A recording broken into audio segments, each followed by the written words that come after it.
خلفت قمة الأهلي والترجي باستاد القاهرة ردود فعل كبيرة في الشارع الرياضي التونسي بعد استنكار نادي الترجي واتحاد الكرة لما اقترفته الجماهير التونسية من أحداث شغب على المدرجات. كنا سباقين باش قدمنا اعتذاراتنا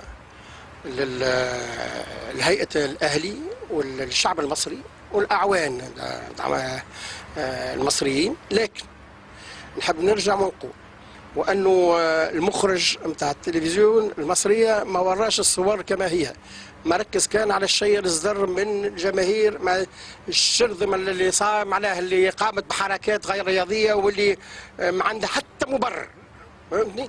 لكن ثم صور أخرى شفناها على موقع الإنترنت لنادي الزمالك وشفنا فيه حركات مخطرة ومنافية للأخلاق وللروح الرياضية.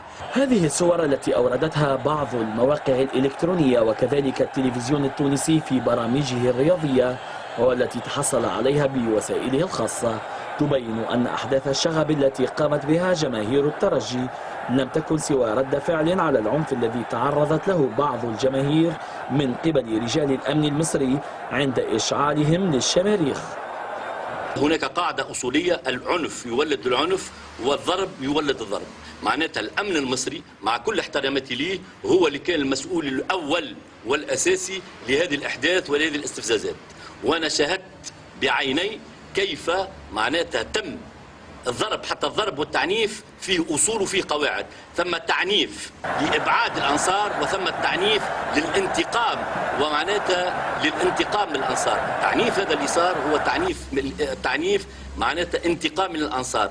والأكيد أن الاختلاف في وجهات النظر أو في من تسبب في اندلاع أحداث العنف على المدرجات لن يفسد للود قضية في انتظار مباراة العودة بعد أسبوعين بملعب رادس بين الشقيقين الأهلي والترجي.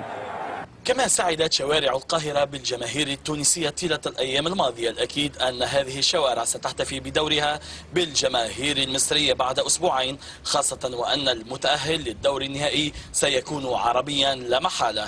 نافع بن عاشور، الجزيرة الرياضية، تونس.